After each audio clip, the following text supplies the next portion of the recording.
محمد بن عبد الله صلوات الله وسلامه عليه أحباب رسول الله. Chers frères, chères sœurs, aujourd'hui, Inch'Allah, nous allons parler d'une cause particulière qui a fait qu'à un moment donné de l'histoire des musulmans, ce moment fut tragique.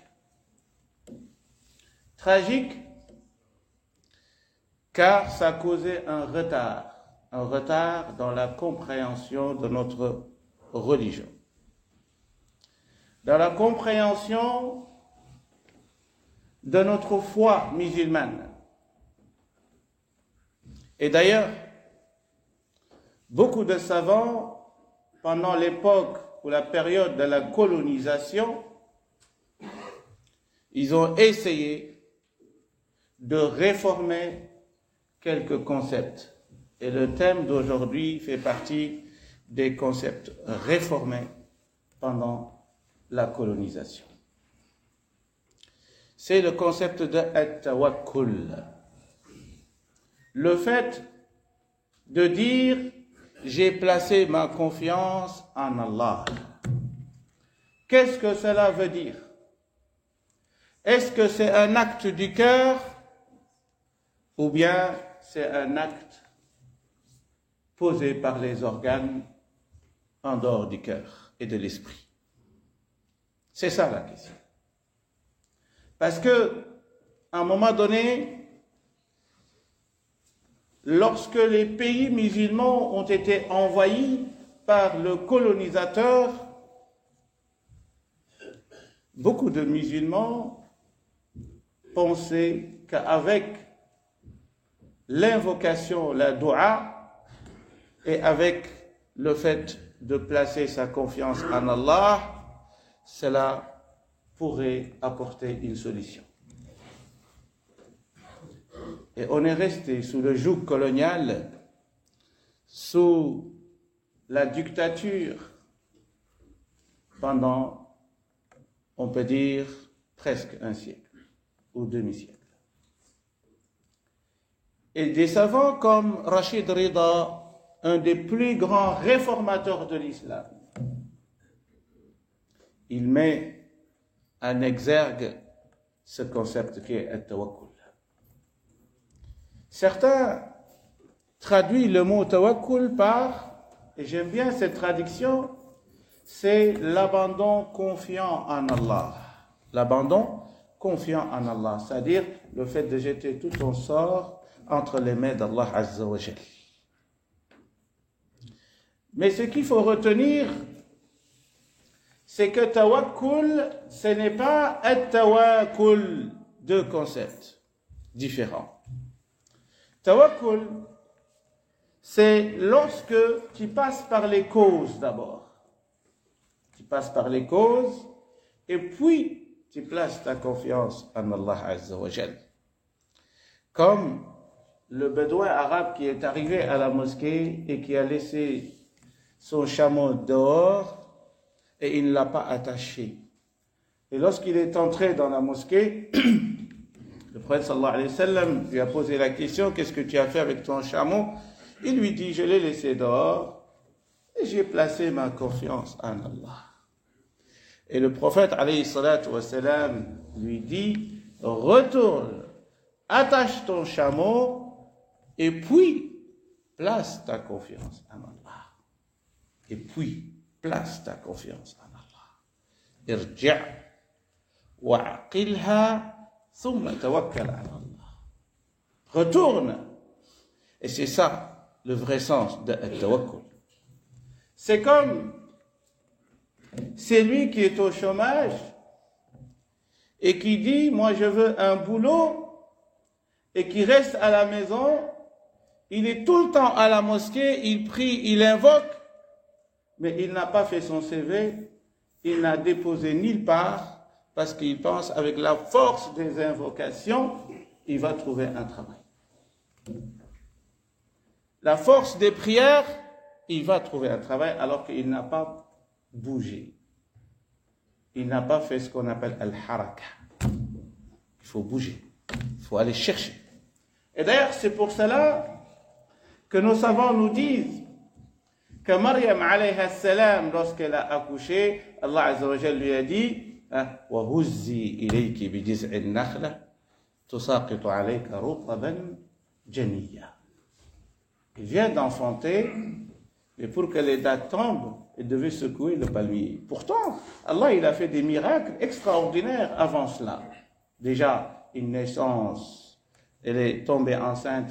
Nous savons, certains nous disent que c'est même 3 heures de temps. C'est un miracle. C'est-à-dire qu'Allah Azza wa Jal pouvait faire descendre les dattes sur elle. Elle ne va pas bouger. Mais Allah Azza wa Jal lui a dit, il faut secouer le palmier. Et donc, ça veut dire quoi? Ça veut dire que nous devons secouer notre vie par des actes pour concrétiser des choses. C'est très important. C'est pas j'invoque, je prie et tout ira bien. C'est une compréhension, on va dire,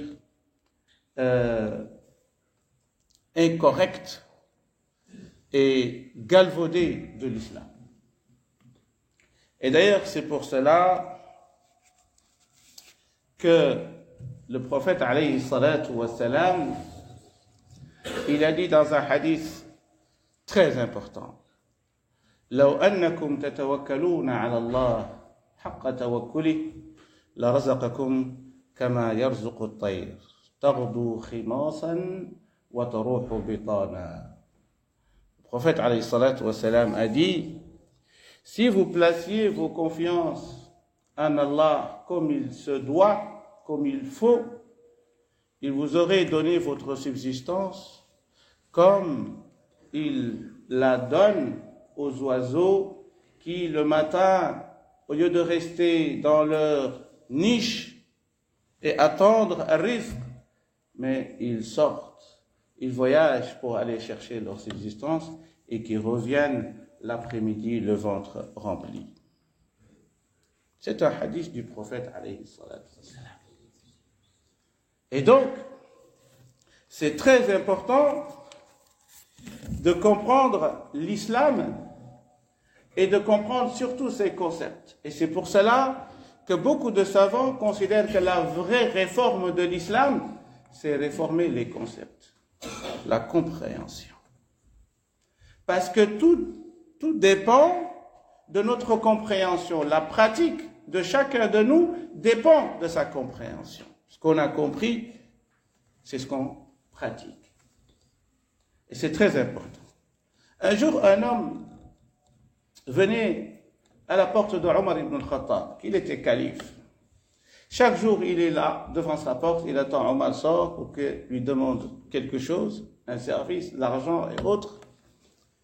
Et un jour, Omar ibn al-Khattab lui dit, c'est ça ton objectif, c'est chaque jour, tu te mets devant ma porte, va apprendre le Coran. Écoutez bien, va apprendre le Coran. Et le monsieur est allé, il a ouvert le Coran, il lit, et puis, il ne revient plus devant la porte d'Omar ibn al-Khattab. Omar s'étonne. Il cherche ce monsieur, il le cherche, finalement, on lui a dit qu'il était quelque part, isolé. Omar est allé le voir, lui dit, qu'est-ce qui se passe, je ne te vois plus. Il lui dit, tu m'as indiqué d'aller voir le Coran et j'ai été voir le Coran. Je l'ai consulté. Et je suis tombé sur un verset qui m'a guidé. وَفِي السَّمَاءِ رِزْقُكُمْ وَمَا تُوعَدُونَ. Le Coran dit que votre subsistance se trouve dans le ciel. Et donc c'est pour ça que j'ai abandonné ta porte. J'ai abandonné ta porte parce que je sais que c'est pas par le fait de quémander, c'est comme ça que je vais construire ma vie. Allah Azza wa Jal, il a mis nos subsistances dans le ciel, c'est-à-dire que toutes ces ressources naturelles, généralement, la plupart, vient de la pluie. Et c'est pour cela qu'Allah Azza wa Jal fait allusion dans ce verset-là. C'est très important. Et pour exploiter ces mines d'or, ces ressources naturelles, il faut du savoir et de la connaissance pour s'en servir, pour qu'il soit utile. Sinon, on va rester sur des mines d'or, vivre dans la pauvreté, alors qu'il n'y a personne qui viendra, ou bien on va toujours aller tendre la main à autrui. C'est un exemple très éloquent, parce que les musulmans, lorsqu'on lit le Coran al-Karim, on voit des versets. Un verset qui nous dit « Inna Allah yuhibbul mutawakkilin » Allah aime les gens qui placent leur confiance en Allah. Alors c'est quoi placer sa confiance? La plus grande erreur, c'est qu'on a confondu les actes du cœur avec les actes organiques. At-tawakkul, c'est un acte du cœur. Ce n'est pas un acte posé. C'est-à-dire qu'Allah Azza wa Jal, dans cet univers, dans ce cosmos, il a créé ce qu'on appelle al-asbab wal-musabbibat, les causes et effets. Allah Azza wa Jal, il te dit, si tu veux trouver un boulot, il y a un chemin, il y a une cause, il faut passer par les causes pour trouver ce travail. Si tu veux te libérer, il ne faut pas rester croiser les bras et attendre quelqu'un descend du ciel pour te libérer. C'est très important. Et c'est pour cela que moi je dis souvent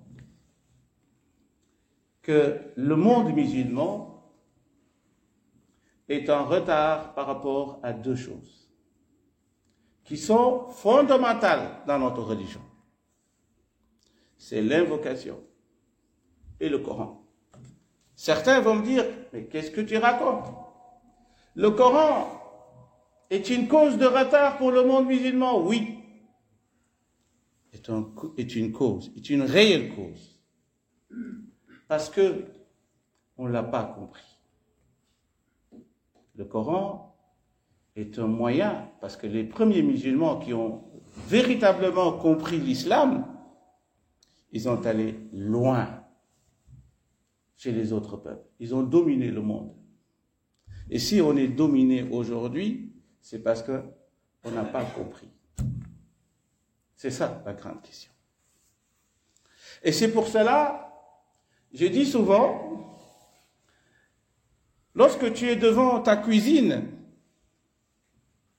et que tu lis le Coran du matin au soir, à midi ou le soir, tu n'auras pas un dîner qui sera posé sur ta table. Parce que le Coran, ce n'est pas ça son objectif. Si tu veux un plat le soir, il faut aller faire les courses, préparer pour avoir un bon plat. Mais ce n'est pas de rester devant la cuisine et de réciter Surat al-Baqarah et Surat al-Imran. Tu ne vas pas manger. Et c'est ça. C'est ce qu'il faut comprendre. Que l'islam, malheureusement, le prophète, alayhi salatu wassalam, il a dit Ad-du'a silahul mu'min. L'invocation est l'arme du croyant. Et c'est l'arme du croyant quand? Le prophète, alayhi salatu wassalam, qui est notre exemple? Pendant la bataille de Badr, qui est l'une des plus importantes batailles de l'islam. D'ailleurs, le prophète, alayhi salatu wassalam, il a regardé les compagnons, il leur a dit vous êtes umana Allah fil ard, c'est-à-dire que vous êtes tous au paradis, parce que vous êtes combattus pour l'islam à un moment crucial de l'histoire. 313 personnes. Et le prophète sallallahu alayhi wa sallam, qu'est-ce qu'il a fait ce jour-là? Parce que c'est très important de comprendre comment il a agi, le prophète alayhi wa sallam. Pourtant, il pouvait invoquer Allah Azza wa Jal et il va dire aux compagnons, restez chez vous, je vais invoquer et puis on va gagner la bataille. Il ne l'a pas fait. Il a été avec une stratégie de guerre. Il a proposé une stratégie. Il y a un compagnon qui s'appelle Al-Hubab ibn al-Munzir, il lui dit c'est pas la bonne. Il a changé, il a suivi ce compagnon. Et puis, il a organisé l'armée. C'est ce qu'on appelle At-Tanzim al-Khumasi. Cette division de 5 pôles dans l'armée pour puisse être en face ou bien être en face contre l'ennemi. Et jusqu'après que le prophète sallallahu alayhi wa sallam, il a tout organisé, il a mis sa stratégie, son plan, c'est là où il s'est mis à prier, à invoquer.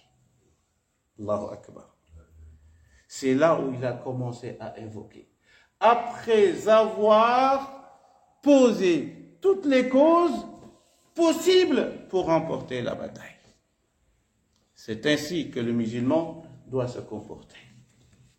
Il a placé sa confiance après avoir épuisé toutes les causes possibles. Et c'est comme ça. Et c'est très important de comprendre que le Coran, ce n'est pas tout simplement un livre lu. Écoutez bien. C'est pas, le Coran, il n'est pas fait seulement pour le lire. C'est vrai, quand on lit le Coran, on a des hasanat, on a des points, c'est vrai. Et au Qiyam, Allah Azza wa Jal, il va dire à celui qui lisait le Coran, Iqra wa rattil warqi, fa inna laka fi kulli harfin 10 hasanat. Celui qui lit le Coran, le jour du jugement dernier, Allah Azza wa Jal, il va, Inch'Allah, lui l'élever à des degrés et que chaque lettre, il sera récompensé sur chaque lettre. Ça, c'est la lecture. Mais le Coran n'est pas seulement venu pour qu'on le lise. Le Coran est venu Hudan linnas wa bayinat min al-Furqan. Hudan, c'est une guidance. C'est, on va dire, un canevas de vie pour tracer, pour avoir cette lumière. Parce que le Coran, yukhrijuhum min al-dhulumat ila an-nur, nous faire sortir des ténèbres de l'ignorance vers la lumière de la connaissance et de la foi. C'est très important. Et c'est pour cela que malheureusement, les musulmans disposent aujourd'hui le Coran lu. Mais le Coran devrait se retrouver dans les laboratoires. Le Coran devrait se retrouver chez les savants pour y méditer, pour réfléchir là-dessus, car Allah Azza wa Jal, il n'a rien laissé. وَمَا فَرَطْنَا فِي الْكِتَابِ مِنْ شَيْءٍ. Allah Azza wa Jal, il a fait allusion à tout. C'est à nous d'aller chercher. C'est à nous d'aller chercher. Et je terminerai peut-être par une phrase ou 2 vers d'un grand poète tunisien qui s'appelle Aboul Qasim al-Shabi, qui est mort, il n'avait même pas 20 ans, mais qui avait compris c'est quoi véritablement l'islam et comment agir. إذا الشعب يوما أراد الحياة. Très important. Si le peuple veut un jour vivre honnêtement, correctement, vivre dans l'opulence, vivre avec sa dignité, فلا بد أن يستجيب القدر. Allahu Akbar. Il doit répondre à son destin. Ah oui, il doit répondre à son destin. Un autre concept, Inch'Allah, on aura l'occasion d'en parler, qui a causé également le retard du monde musulman, c'est la malcompréhension du mot destin. Peut-être ça sera le sujet de notre sermon, Inch'Allah. Le destin. Maktoub. Tout ce qui nous arrive, maktoub. Allah, il l'a voulu ainsi. Et qu'est-ce que toi tu as fait? Le prophète sallallahu alayhi wa sallam, il ne nous a pas dit ça. Il a dit, i'malu kullun muyassarun lima khuliqa lah. Œuvrez. Et Dieu va faciliter votre destin. Oui, votre destin dépend de vous. Dieu n'a pas préétabli un destin pour chacun. Non, c'est faux. Dieu a préétabli un destin selon tes efforts. I'malu fa kullun muyassarun lima khuliqa lah. Notre destin dépend de nous. C'est vrai qu'il y a des choses qui arrivent dans la vie. L'être humain n'a rien à voir là-dessus. C'est Allah Azza wa Jal qui décide. Et sur notre sort, sur notre vie, de manière générale, c'est nous qui décidons. Et puis, lorsqu'on décide et qu'on fait ce qu'on doit faire, et à ce moment-là, on place notre confiance en Allah. Parce que lorsque tu sèmes la graine, c'est son devoir, c'est ce que toi tu dois faire. Pour avoir une culture, il faut semer la graine. Maintenant, pour que ça pousse, ça ne dépend pas de toi. Ça dépend d'Allah Azza wa Jal. اللهم اهدنا فيمن هديت اللهم اهدنا فيمن هديت اللهم فهمنا القرآن الكريم.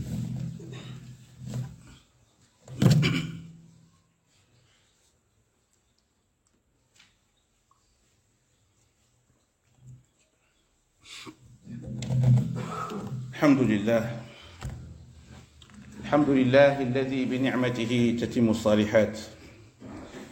Abou al-Qasim al-Shabi, avec ses vers extraordinaires qui restent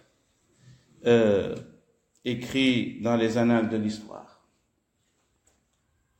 إذا الشعب يوما أراد الحياة فلا بد أن يستجيب القدر ولا بد لليل أن ينجلي ولا بد للقيد أن ينكسر.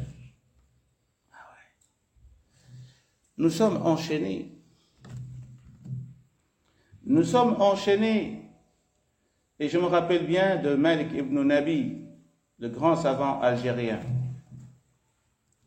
Il avait dit, si on est colonisé, c'est parce qu'on est colonisable. Tout est dans l'esprit. Celui qui est soumis, c'est parce qu'on lui a fait comprendre que tu dois te soumettre, et qu'il l'a accepté. Et qu'il l'a accepté. Et c'est très important. C'est très important de comprendre les concepts de l'islam. Et si on veut sortir de cette prison qui n'est pas physique mais qui est mentale, nous devons nous libérer avec le Coran. اللهم اهدنا فيمن هديت اللهم اهدنا فيمن هديت وعافنا فيمن عافيت وتولنا فيمن توليت واصرف عنا شر ما قضيت إنك تقضي بالحق ولا يقضى عليك إنه لا يذل من واليت ولا يعز من عاديت تبارك